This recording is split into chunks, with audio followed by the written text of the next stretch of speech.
it would seem that when you go to more of an institutional model, it would be more cost-effective for the government to implement. Why would going to your specific situation be more cost-effective for the taxpayers?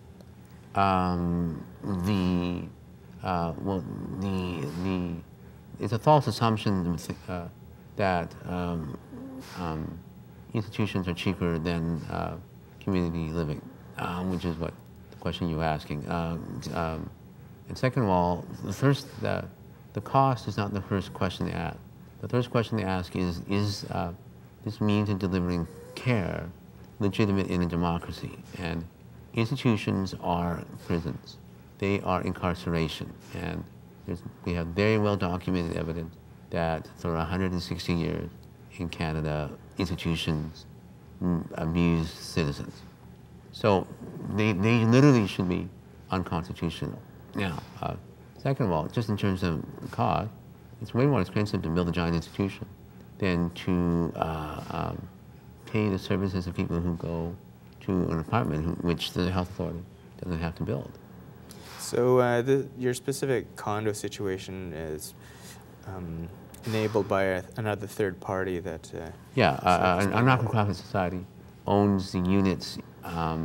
It's called the Vancouver Resource Society, and they own some units within a market rate building, and those units have rent subsidies, and there's also care available on site. So the health authority did not build the apartment. That was done by a developer. So construction and building is way more expensive. It's just ridiculous to think that that's cheaper than on the face of it, than how I live now. So that relies on the generosity of groups to make this housing available, as opposed to a civil rights issue or.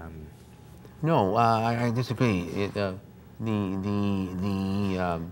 If we had legislation in BC that gave voters with disabilities what's known as individualized funding, which is the golden rule in action. He who controls the gold makes the rules. If we were given healthcare dollars or government dollars directly, any healthcare dollars, any government dollars allocated to supposedly help the people, then meet the needs of people with disabilities should go directly to them instead of government contractors or health authorities. And then we in turn would reward the purveyors of goods or services that supported a life with dignity. So let's say I had money for housing. So where would I pick? Would I pick the nursing home where I was forced into and where I was abused, places like that, or would I pick the place where I live now?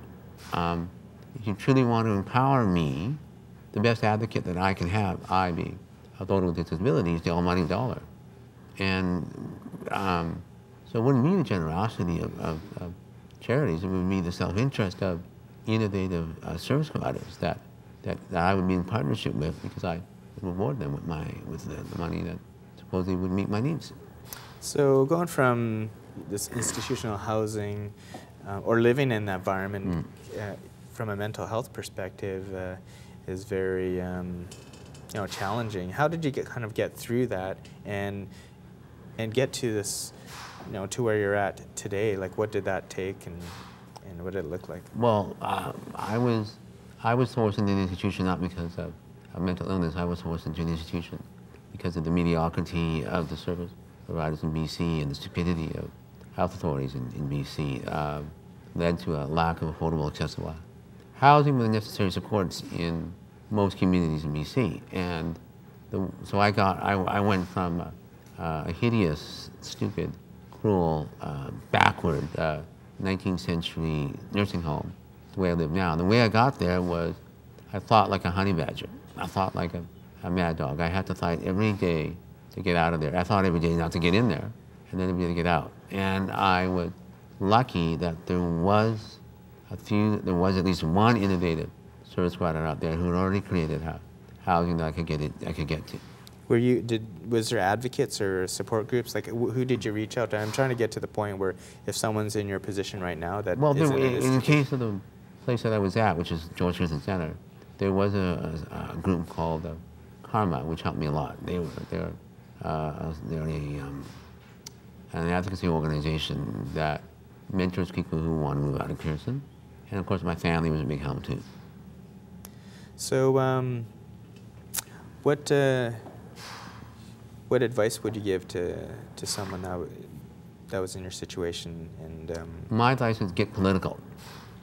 My advice is that you can't reject the notion that you're just a thing to be acted upon. You have to grow up, toughen up, and be a citizen.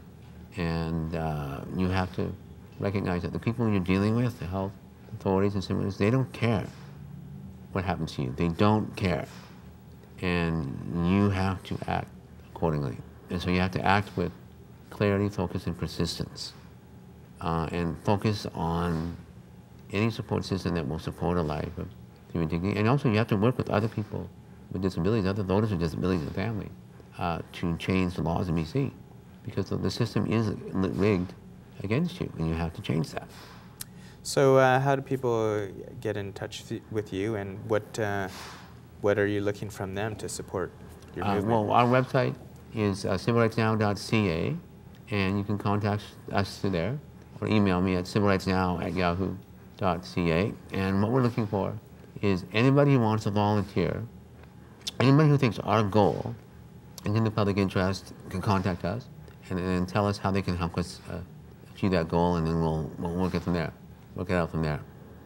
Great. Well, thanks for your time, and good luck with your movement. Thank you, Jake. And I'd like to let your viewers know that when it comes to these issues, hope is not a plan.